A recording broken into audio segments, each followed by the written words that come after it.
Good evening and welcome to our 8th class on the book of Ruth here at the yeshiva.net. You know, they tell the story about this man who died, and he happened to be a very, very unliked individual. The problem was, in this community there was a custom they would not bury anybody unless a positive eulogy was presented by the member of a community about the deceased. The issue here is that the man, unfortunately, was a criminal. He was loathed. He was disliked. He was a disgrace to society. So the community gathers for his funeral, and nobody has anything nice or kind to say about this man. The rabbi gets up and he says, Rabbi, my dear friends, we have this ancient custom. We cannot bury a person without a eulogy. Somebody, please stand up and say something positively so we can bury the man. But to no avail. Everybody remained seated. Nobody had anything nice to say about the guy. Finally, 1 hour, 2 hours, 3 hours, people are plotting.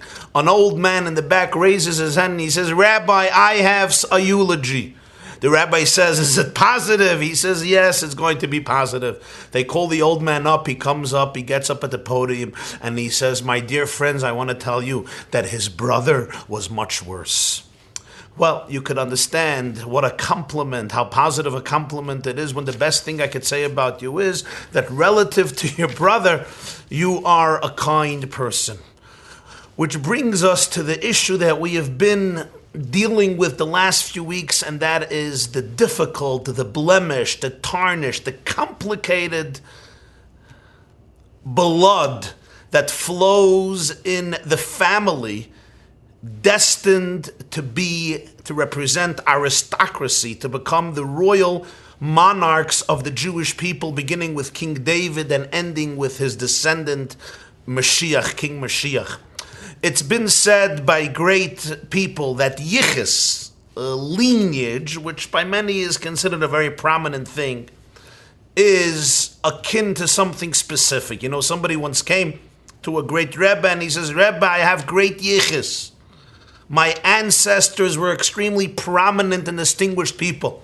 So the Rebbe told him, let me explain to you what yichus is. Yichus, coming from a prominent family, is like the zeros after a number.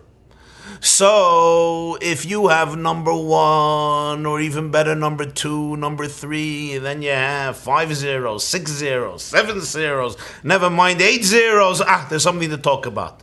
But if the first number is a 0, then as many zeros as you have to its right, it's futile. It's of no benefit.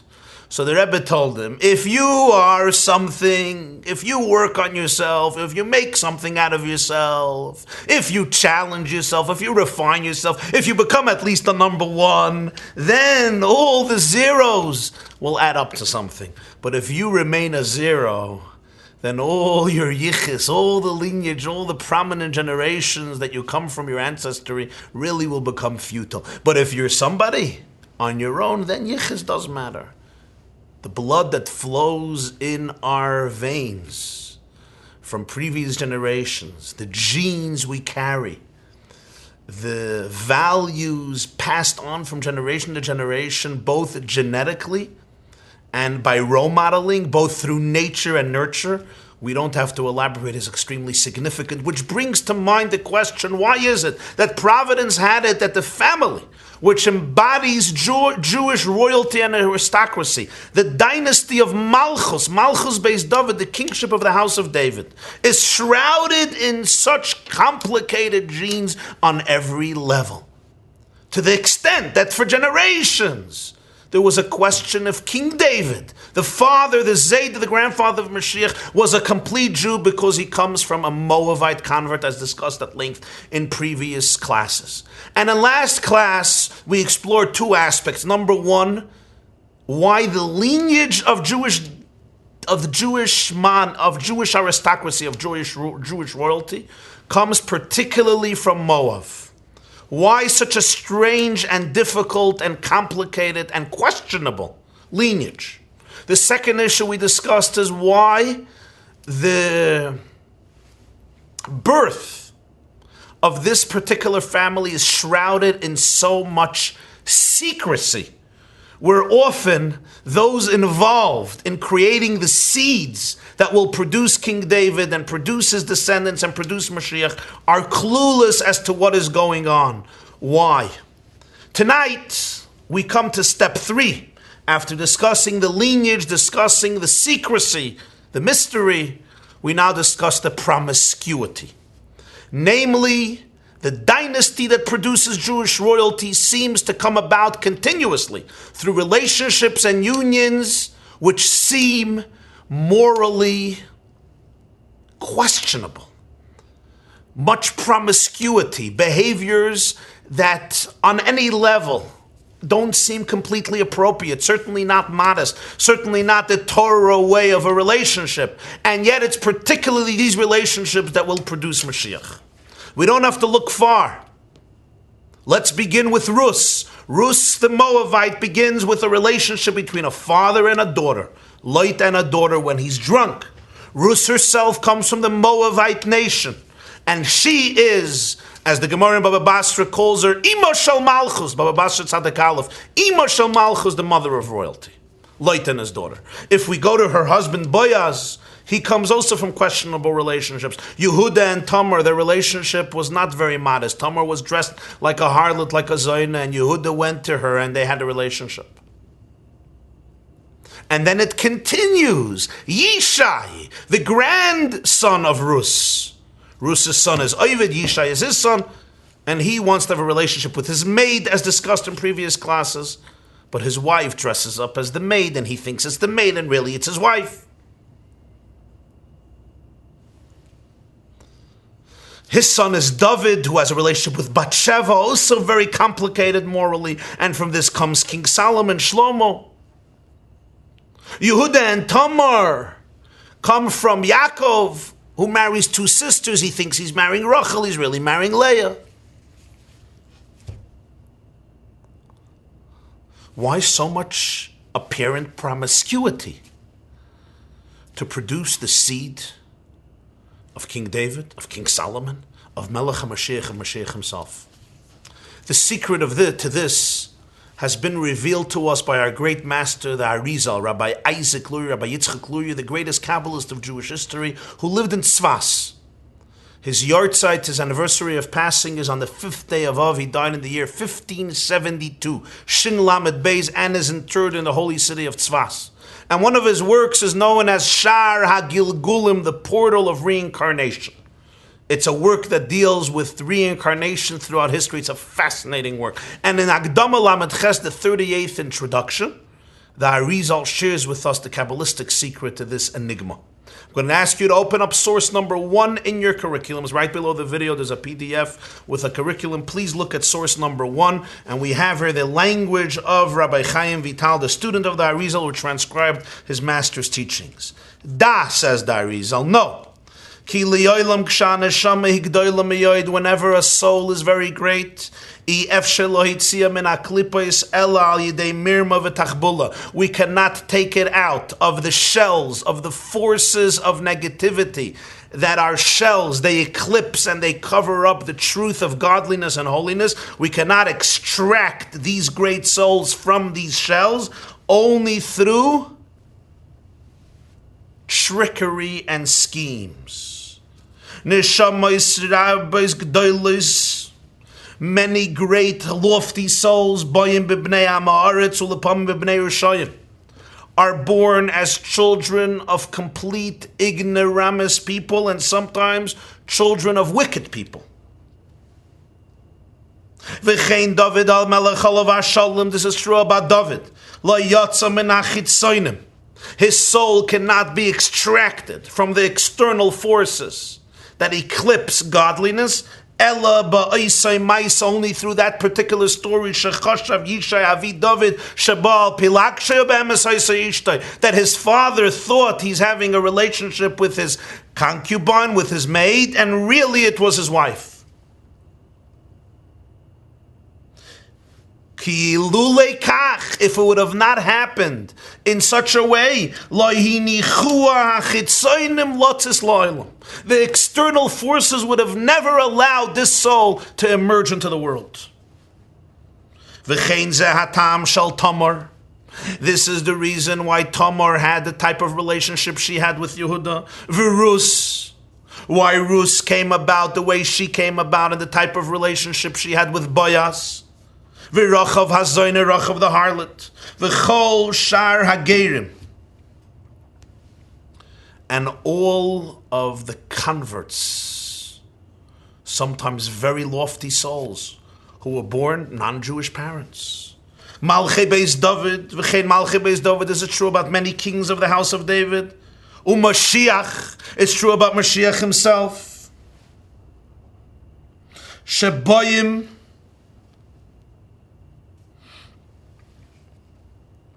Mirus umezivug Yehuda v'Tamar. Mashiach comes from David and Shlomo, which comes from Ruth the Moabite, which comes from Lot and his daughters. And Ruth herself, her relationship with Boaz was not the most modest relationship. She comes into the field in the middle of the night and exposes his feet, as we learned earlier. And it comes from Yehuda and Tamar's relationship. Yehuda and Tamar gave birth to Peretz, and Peretz was the grandfather of Boaz, who married Ruth, and they ultimately gave birth to Oved and Yishai and David. So almost in every generation you find again that there are relationships here that are morally difficult to comprehend and understand. Rabbi Akiva himself, the great giant of Jewish history, is a descendant of Sisra, one of the arch enemies of the Jewish people. This is a scheme, it's a trick that God performs with the klippa, with the shell.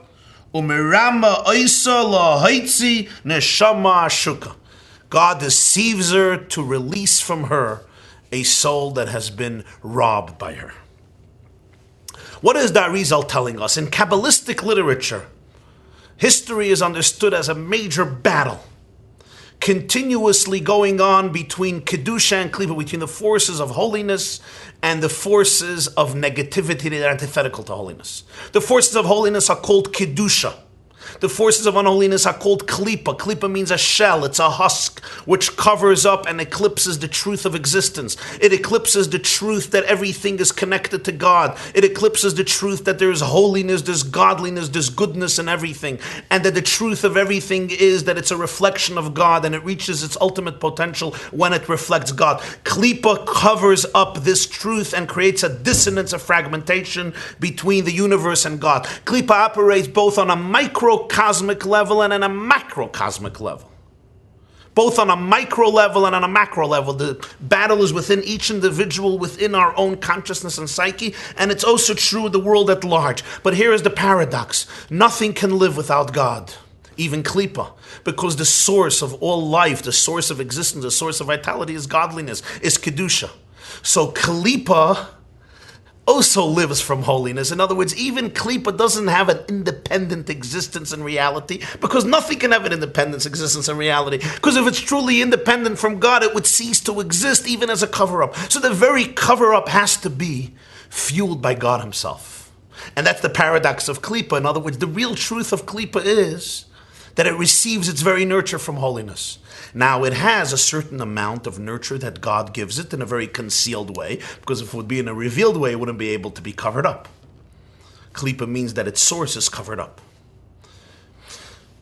But because of this, Khalipa always seeks to attach itself to holiness in order to receive more vitality and more nurture, because it doesn't have its own oxygen source, doesn't have its own source of vitality. It needs holiness continuously. And the greater the holiness, the more intense the Kedusha, the more intense the aspiration and the battle of Khalipa to hold on to it. You know, a thief doesn't go to the homeless to rob them. You go to a bank. Why do you go to the bank? Because that's where the money is. That's where the cash is. Right? If you're already going to steal, you don't go to a regular home. The big robbers, the big thieves go to banks. Khalipa looks for that which has tremendous potential for holiness, that which has tremendous energy and opportunity, and that's what it grabs. Which means, and this is one of the very interesting ideas in Kabbalah and in Hasidic philosophy and spirituality, that sometimes the holiest things end up in the most negative places. Not because they're unholy, because they're so holy. And therefore there's such a battle, there's such a competition to receive nurture from this source. As a result of different cosmic processes in history, beginning with Adam and Eve eating from the tree of knowledge, the Arizal explains, the Khalipa got a hold of certain souls. And these souls they will not let go of easily, because these souls have so much power and so much divine energy and so much holiness, they don't want to let it go. How do these souls then become liberated? This is the trick that Arizal reveals to here. The trick, the scheme. Now we call it a trick. I mean, God owns the world, does he have to do tricks?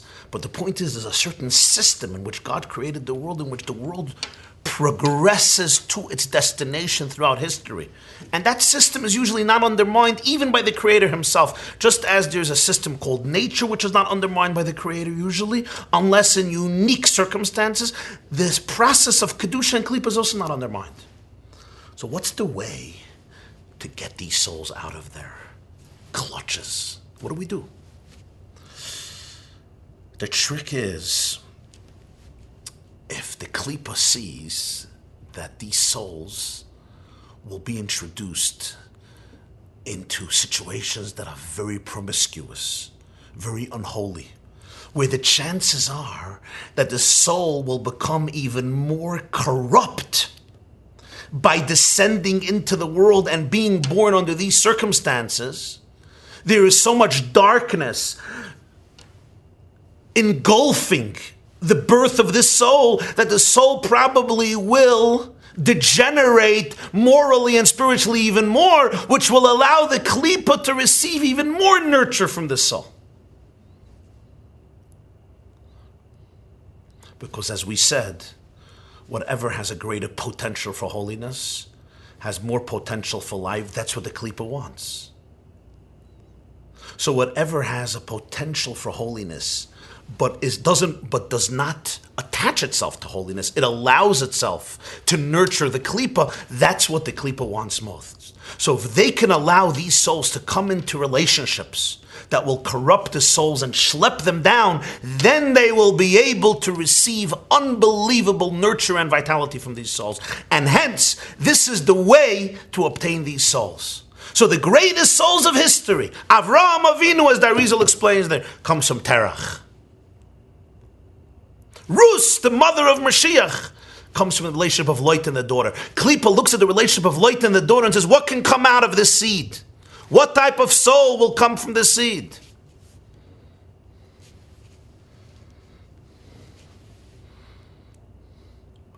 The Khalipa allows a great soul to come in the relationship between Lot and the daughter. The Khalipa looks at the relationship of Yehuda and Tamar in the street, dressed as a harlot. Now remember, Khalipa is a cover-up. It looks at things externally. That's what it's about. Externally, this looks corrupt. This seems morally questionable. Here I want to send in the soul. Ruth and Boaz at night in the field. It's immodest. This is where I want to send the soul. And so generation after generation, it's in these relationships that the seed of Mashiach enters into the world.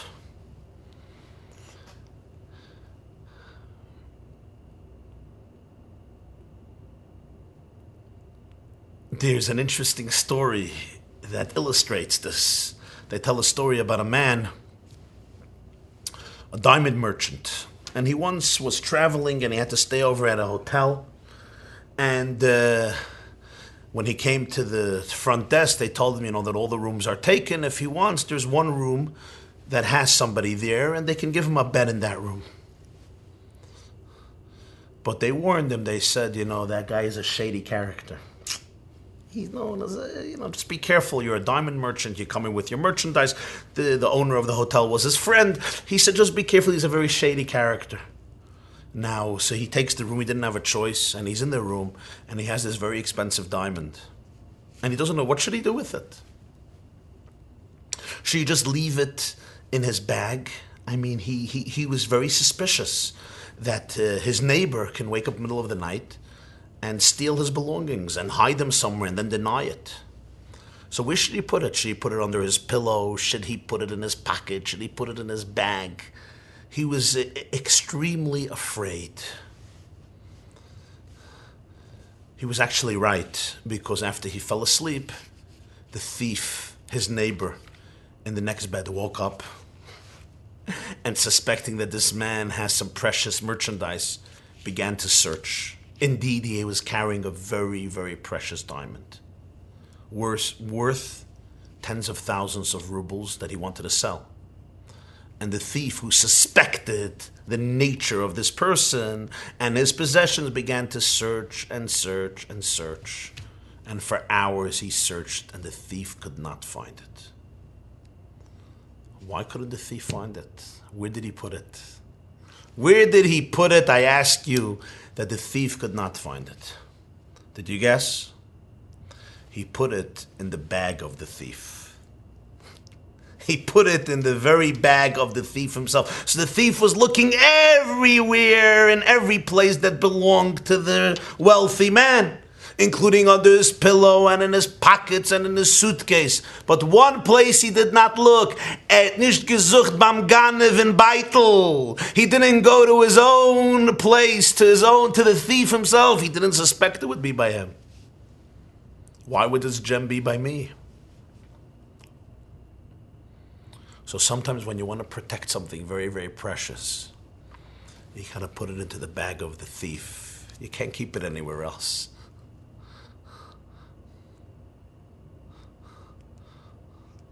Over there it won't be stolen. Over there it won't be touched. Over there, in a way, it's very safe.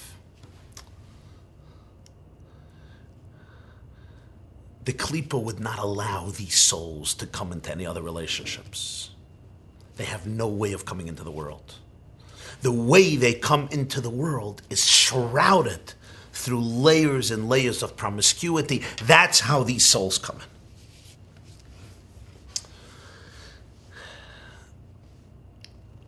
This tells us something very, very important in life, and that is that sometimes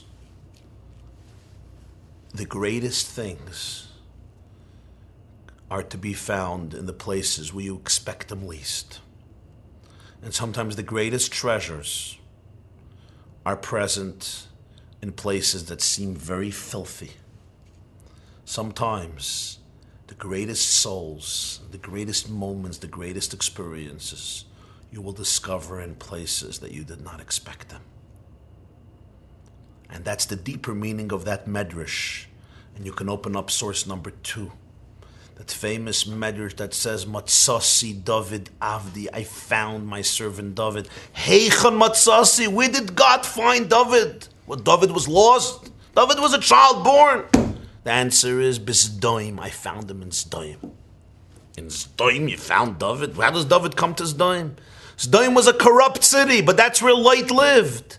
And from the relationship of Lot and his daughter comes Maya of Ruth, who was the grandmother of King David. Matsasi David Avdi, I found David. Where did I find him? I found him Zdoim, a place that everybody says is hopeless. It was destroyed. Lot escaped. And that's where David was found.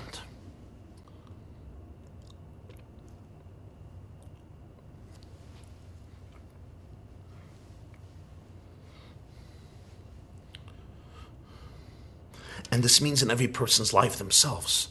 Sometimes you look at yourself and you see very difficult challenges, obstacles, negative forces. And often what that means is that the potential in your life for greatness, for holiness is enormous. And that is why there are so many challenges and so many obstacles. Because Khalipa wants to receive nurture from that which has an unbelievable potential for greatness and holiness. And if that can be corrupted, that is her greatest victory.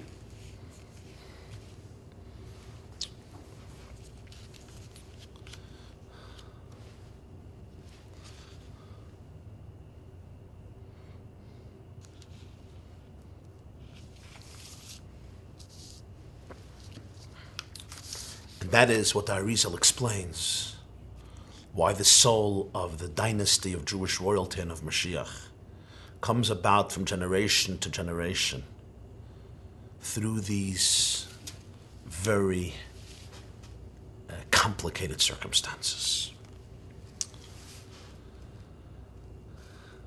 Now, my dear friends, let's get back to the story. Let's remember what has happened in the story in the 4th chapter of the book of Ruth. Ruth meets Boaz, her relative, her husband's relative, in the middle of the night. She asks him to redeem her, to marry her. Ruth asks her to wait till the next morning, because he's going to finish it up. And the next morning, Ruth encounters yet a closer relative to Ruth than he. Boaz offers that closer relative to do 2 things. Number 1, to purchase those fields that Naomi, Ruth's mother-in-law, and Ruth want to sell. As a close relative to them, he should purchase them so it remains in the family. And number 2, this comes with a condition that he should also marry Ruth. Purchase her field and marry her. When his relative hears this, he refuses. He says, no, I will not marry Ruth.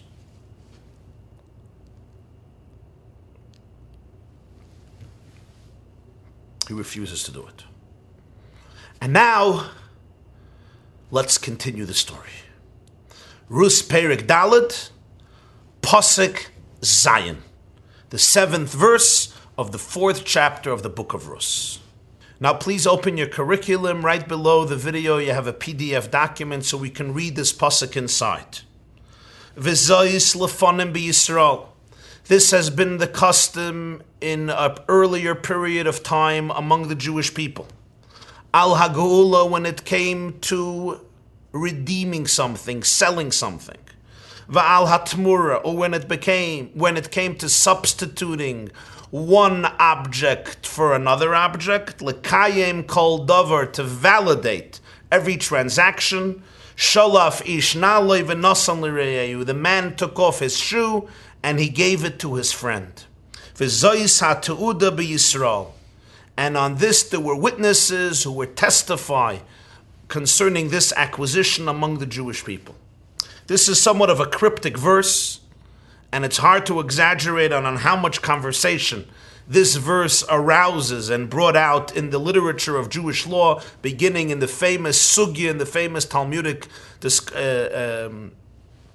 section of Tractate Baba Metzia, Masechta Baba Metzia, Daf Mem Hey, page 45, and the next following pages. This introduces us to the first time to the concept known as Qingyun Khalipa, which means the acquisition that happens through an exchange. Qingyun Khalipa.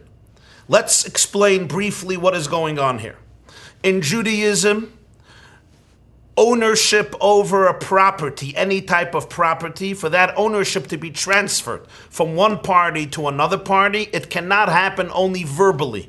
There has to be some form of what we call a kinyan, an acquisition, some act which is performed, and as a result of that act of acquisition, the ownership of the property is transferred from one human being to another human being, and it legally becomes yours, and now it does not belong to the other person, to the seller, it now belongs to the buyer. Different types of properties have different methods of how we acquire them, how we create what we call a kinyan, an acquisition. And this occupies a major central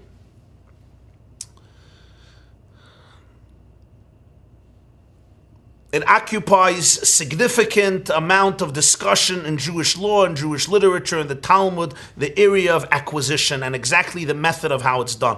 There is a method of how you acquire real estate. There's a method how you acquire an animal, a living creature. There's methods how you acquire movable property known as metaltalin, etc., etc. Comes the pasuk here and says, there was a tradition in the days of yore among the Jewish people. If you wanted to sell something to somebody, I want to sell you my property, something that belongs to me, or I want to exchange my property for your property. So I'm going to give you a table and you're going to give me a chair. Al ha'geula, if it's redemption, which means here a sale. Because when you buy something from somebody else, you're redeeming it from him or from her. Or you're substituting one property for another property. Either you're buying it, you're giving him money and you're receiving an object or any other form of property. Or you're exchanging one thing for another thing. The way they did it is, a man took off his shoe and he gave it to his friend, and that sufficed to create the acquisition, to create the transferring of property. And there were witnesses who testified that this transaction happened. I gave you my shoe, and as a result of that, I actually now own your object.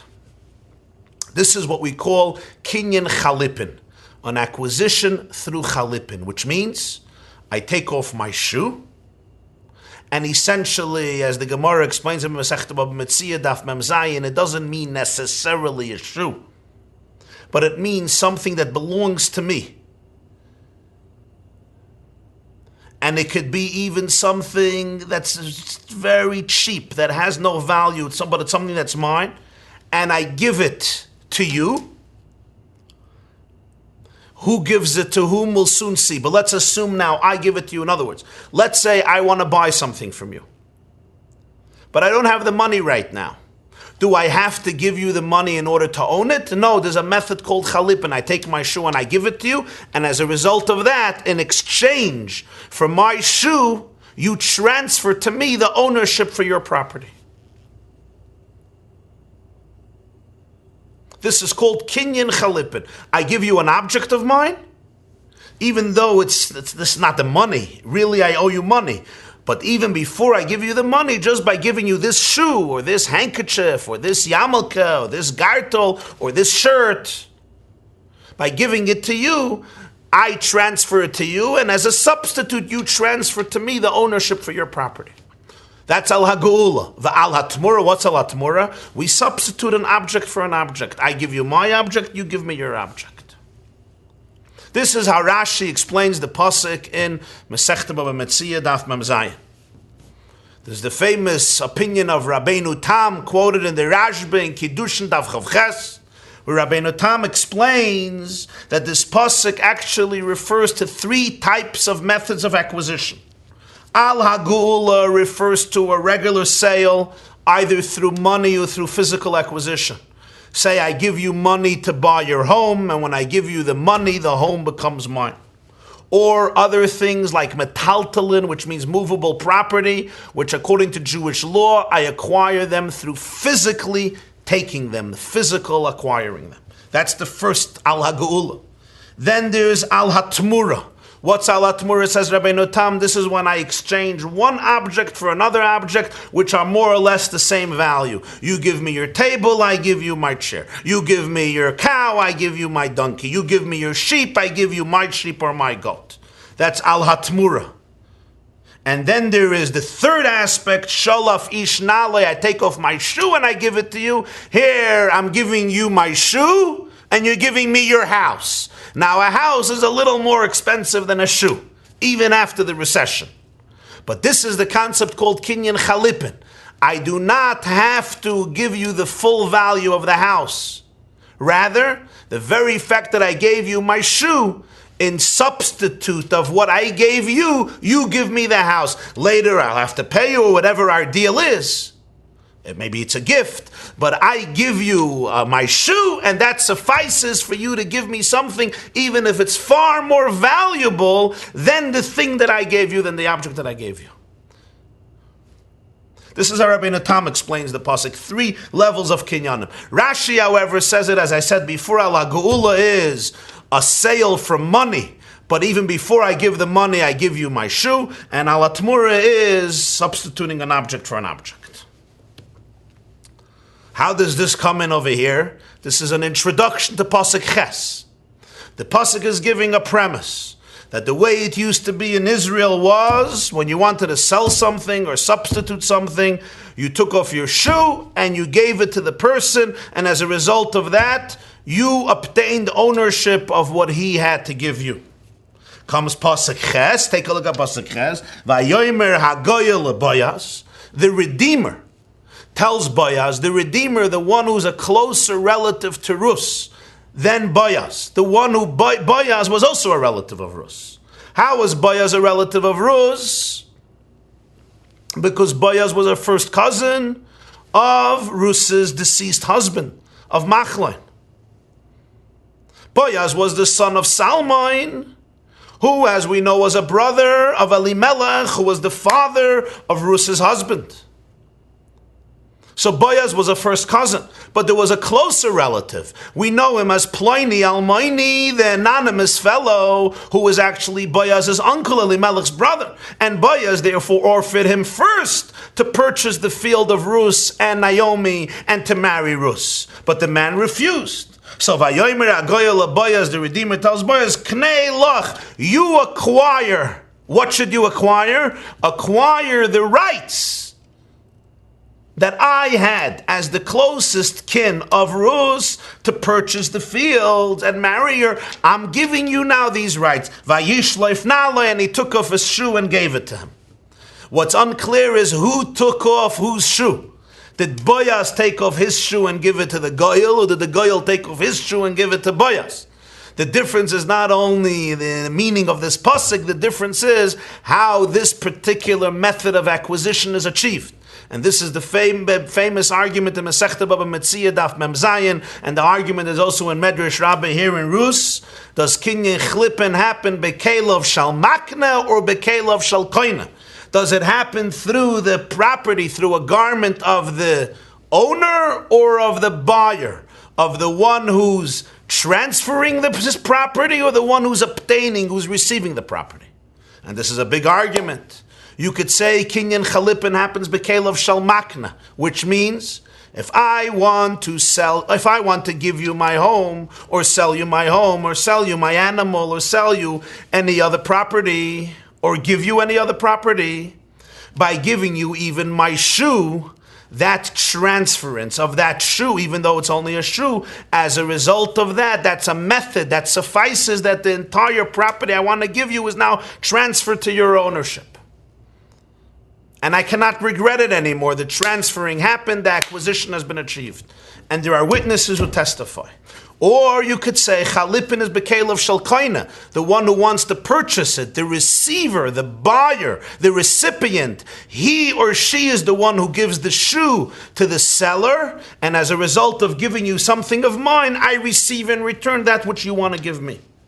As I said before, the different methods. Either it's two things that are equal, or the thing that I'm receiving is far more expensive and valuable than my shoe. And yet, Chalipin is enough to create a transferring of ownership of anything.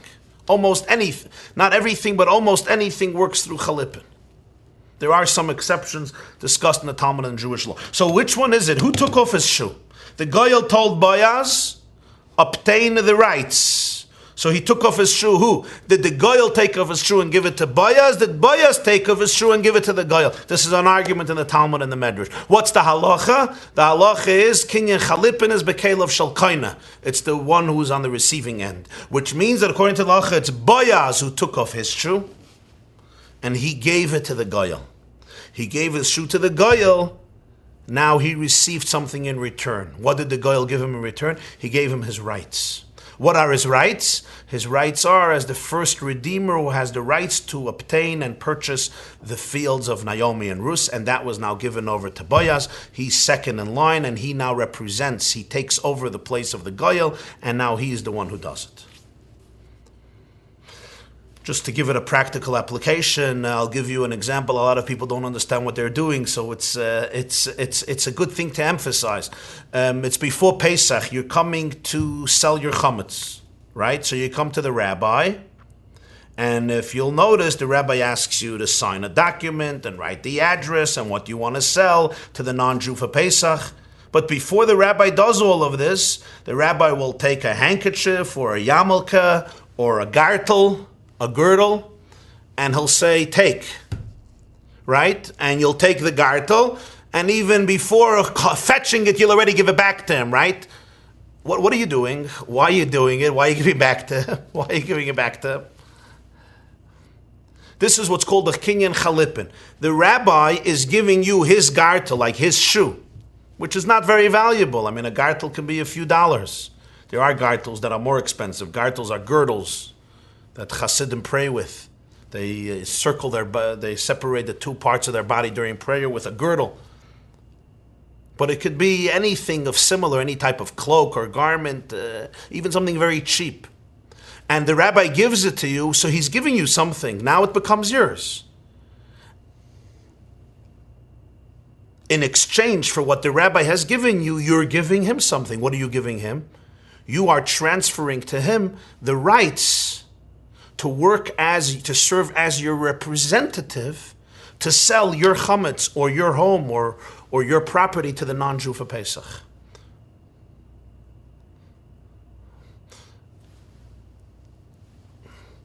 So a few years ago, I went to sell my chametz by a prominent rabbi, and he was giving his gartel to people, and he didn't even let go. He was giving it, and they were giving it right back. So he didn't even bother to let go.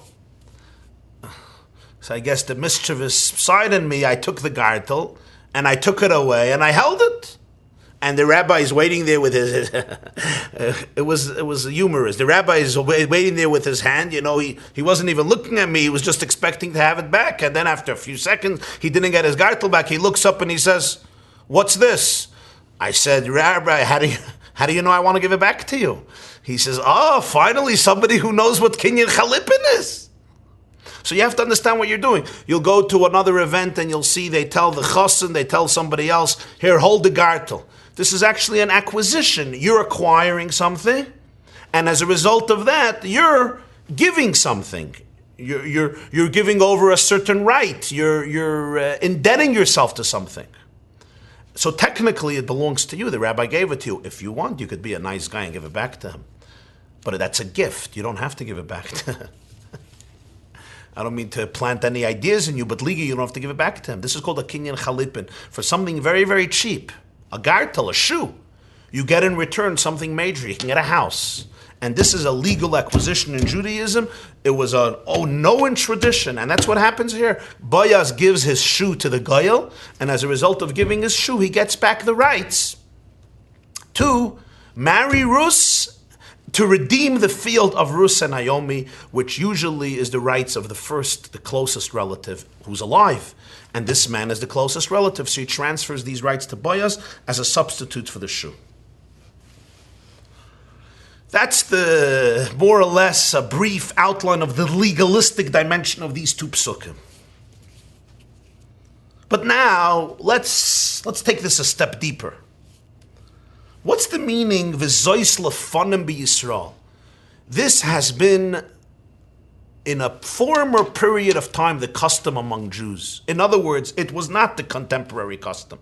When Ruth was written, and the Gemara in Baba Basra tells us that Ruth was written by Shmuel Hanavi, Shmuel the prophet, who's the one who coronated David HaMelech, by the way, right? So this was written generations after Ruth. This wasn't the custom. He says, "V'zois lefanim b'Yisrael." It used to be the custom. The Malbim points out beautifully, if it would have say milefanim, it means it's an old custom, but it continues now too. Lefanim means it's an ancient custom, but it ceased. They don't do it anymore. Now we know Qingyun Khalipa was done. It's done till today. But the Chiddush here was done with a shoe. Go back to Pasuk Zayin. Lekayim kol davar. To endure it, to validate it. Sholaf ish nala. It was done with a shoe. The actual method of acquisition is part of Jewish law throughout all of the generations. Today we do it often with a handkerchief. We do it with a girdle, with a gartel. We do it with a yarmulke. Continuously it's done with these objects. Very rarely is it done with a shoe.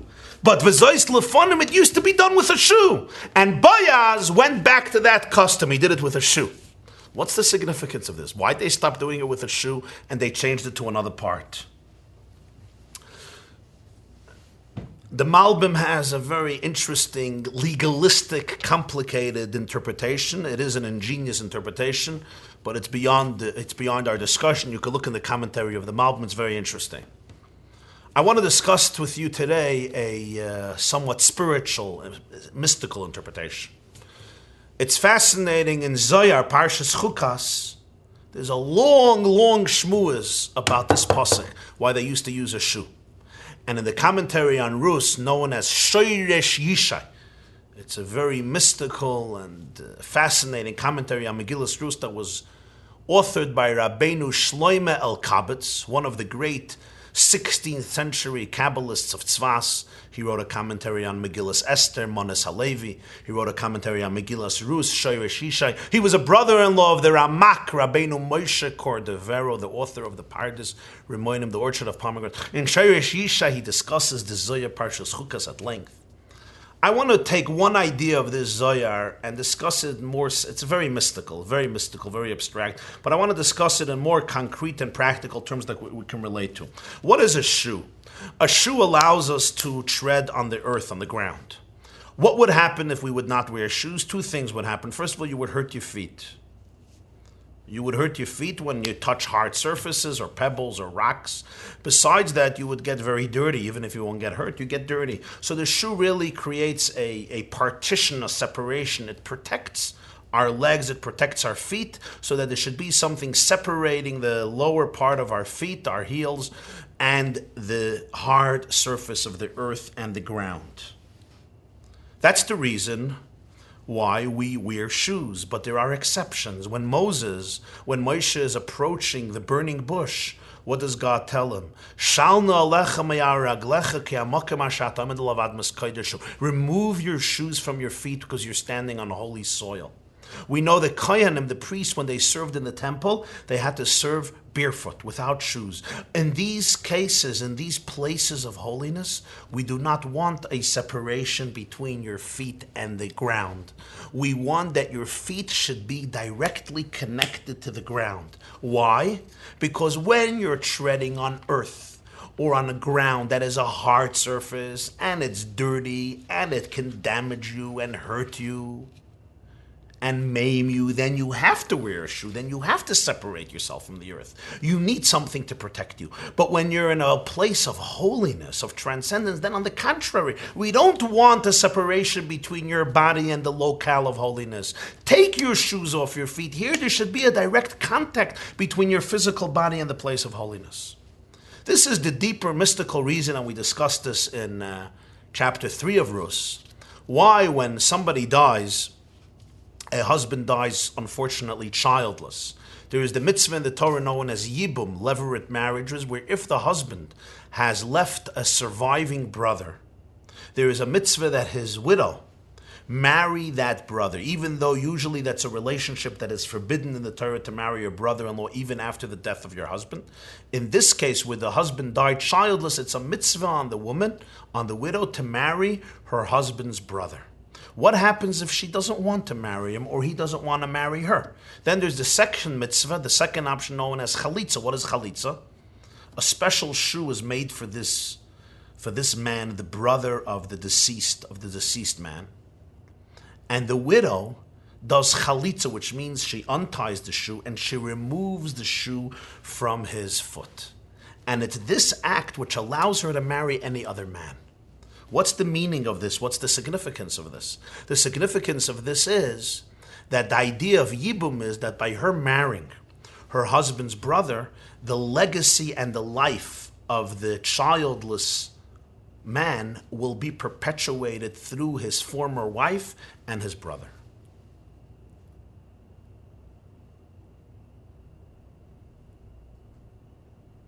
So the child that's born to the new couple will carry the legacy of the brother, and according to Kabbalah, will also be a reincarnation of his soul.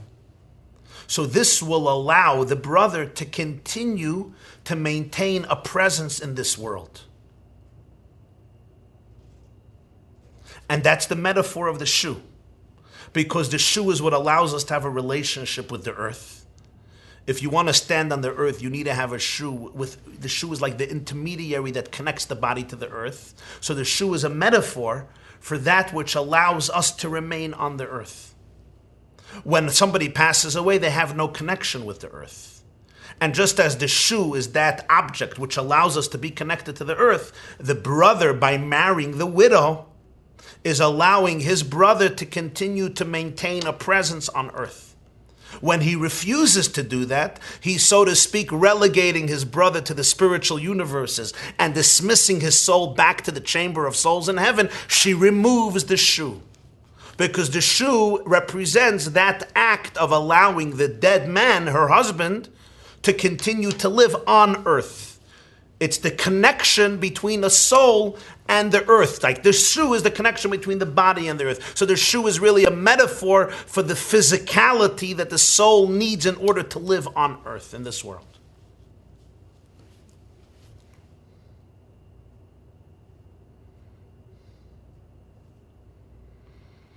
Now we can understand one of the deeper meanings in what the pasuk is saying. And we'll preface this by a very strange medrash. The medrash says, right here, in the pasuk Zayin, V'zois lefonim b'Yisrael. This was the custom among the Jews. Al ha'geula v'al ha'tmura. And look now in your sources, open up your curriculum, and we have there quoted the medrash, a fascinating medrash. The medrash says, what does it mean, Al ha'geula v'al ha'tmura? Zok the medrash, listen. Al ha'geula, v'zois lefonim. In the days of yore, when the Jewish people just became a nation, they praised God for the redemption. Al ha'geula. They went through a split Red Sea and they said, Zekeli vanveyu, here is my God, let me adore him, let me exalt him, let me beautify him.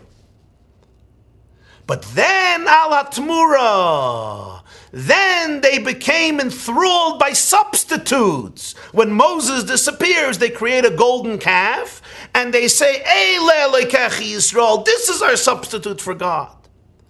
Ala Geula, initially they thanked God for their redemption, and when they were redeemed, they celebrated God.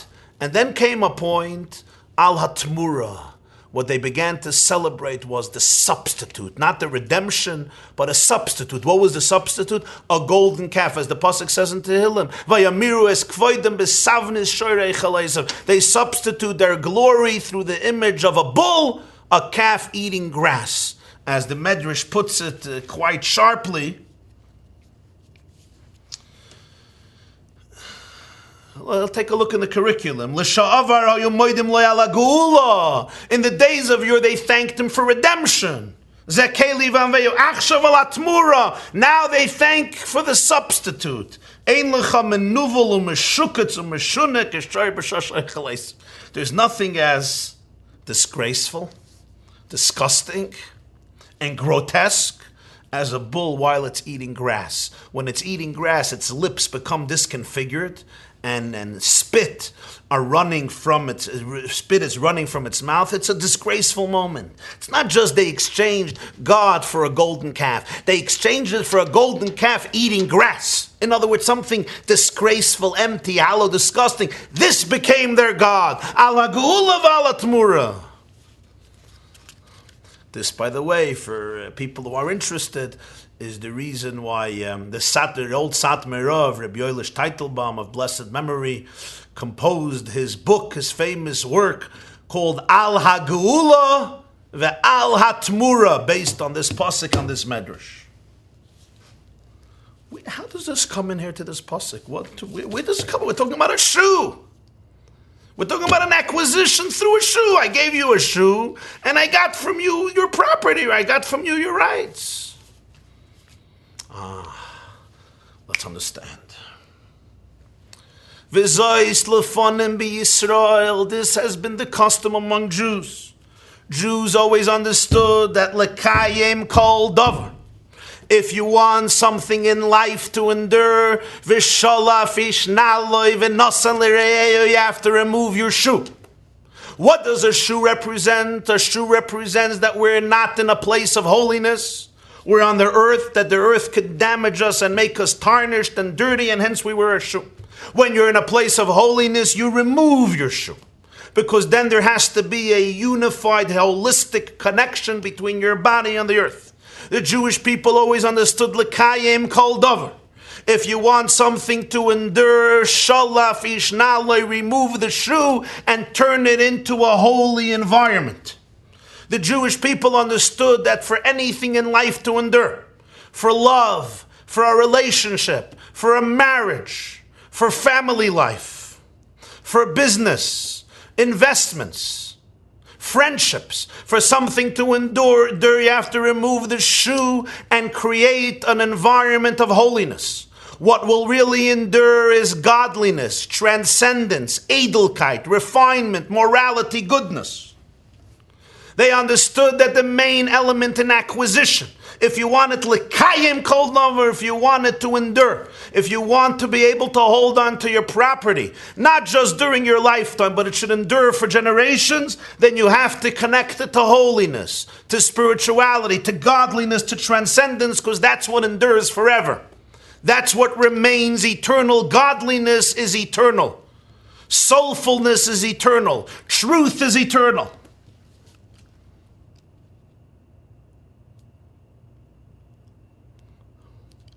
But then there came a time where people stopped removing the shoe to create acquisitions. There became a time where the motto of acquisitions was, on the contrary, it's narcissism. It's about me having more, you having less. The whole acquisition became centered on what I can have in the most concrete, selfish, pragmatic, material way. It was not connected to a person's spirituality, to a person's destiny, to a person's relationship with God. Acquisition became divorced from holiness. Acquisition becomes a form of narcissistic desire for more and more and more without appreciating holiness in a person's life. Wasn't this essentially the debate between the Ploini Almoini, between the Redeemer and Boaz? The Ploini Almoini wanted to keep his shoe on. He understood acquisition purely in terms of what benefits him at the moment. He tells Boaz, when Boaz says, I want you to marry Ruth, Pen ashchis es nachalasi, I'm going to destroy my property, I'm going to destroy my reputation. Buy Ruth's earth, that I'm going to buy. But you want me to acquire Ruth? What do I have with Ruth? She's a Moabite woman. She's not popular. She's a convert. She's impoverished. What's there? What do I have with Ruth? Why should I destroy my family? Why should I destroy my children? I'm affluent. I'm popular. I'm powerful. Penashchis es nachalosi. I want acquisitions that can benefit me. What was the result of this philosophy? We don't even know his name. Ploini Almoini, we don't even know his name. No memory of him. Now take Boaz. Boaz understood the power of holiness. Boaz understood the power of subtlety. Boaz understood the need to connect not only to the concrete and to the material, but also to connect to that invisible voice, to the koil d'mama daka, to the silent, invisible presence of a living God. He understood the need to connect not only to the body of things, but to the soul of things. V'shalaf ishnali, to take off your shoe and create an environment of holiness.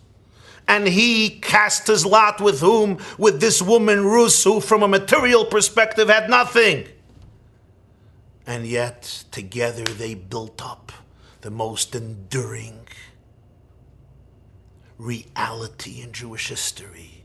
Malchus Beis David, the dream of redemption, the dream of Mashiach. Dozens of times a day we mention L'Yerushalayim Ircha Barachim Em Tashuv. V'chisei David Avdecha Meir B'Soicha Tochen Esemach David Avdecha Meir Satzmiach Rachem Al Malchus Beis David Mashichecha. They built up something that's eternal. The dream of Malchus, the dream of royalty, of selflessness, of leadership, of redemption, of transforming the world. Boaz knew how to take off his shoe. Lahavdil, I think he got it from this pasuk. You remember, some of you remember this. It's a little before my days. But V'zois Lefonim, it's old history. In October 1960, Khrushchev, the leader of the Soviet Union, the successor of Joseph Stalin, actually came to the United Nations, and when a Philippine delegate began to attack and criticize the Soviet Union, that it devoured Eastern Europe and it deprived its citizens of civil rights, of human dignity, and Khrushchev supposedly removed his shoe and began pounding it on the desk in the United Nations, and it left an impact. He took off his shoe. Sholaf naloi. The only problem is the Soviet Union and the ethos of communism. Although it was very much against capitalism, but it created an evil and a hell all of its own. As Winston Churchill once said, capitalism is the unequal distribution of wealth. Socialism and communism is the equal distribution of misery, a misery all its own. That's what the Medrash is saying. V'zois lefonim b'Yisrael. There was a time the Jews understood al hageula. They knew what redemption was. Then al atmura. Then there comes a life, a time you don't even know what redemption is, and you substitute authentic redemption for fake redemption. It's like when people use different substances to become happy. Al hageula, instead of happiness that comes from real redemption, al atmura, you create false, hollow, shallow substitutes to get yourself high, to feel good about yourself. You give yourself false highs that last for an hour or for a day or for a week or a year, but then they leave you empty and hollow and shallow because it's not the real thing. Instead of a real God, you have a golden calf, and you look at the golden calf and you say, this is my God. Al hagula v'al atmura, you forgot to take off your shoe. You need holiness, you need transcendence, you need truth, you need godliness, you need emes, you need truth, not substitutes. Boaz was that great person who restored the dignity of what it means to be a Jew.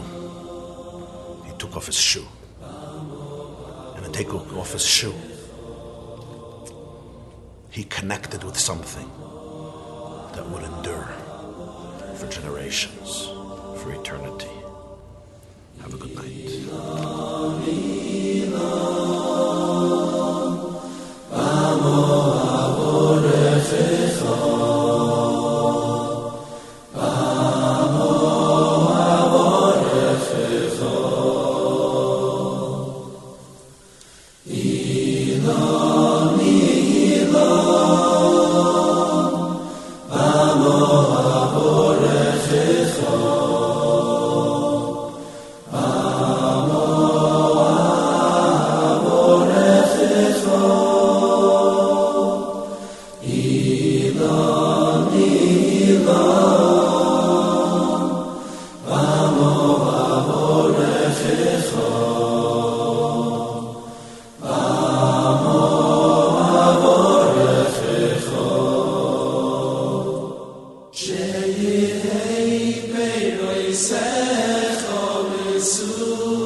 Shena eti mi chari yukim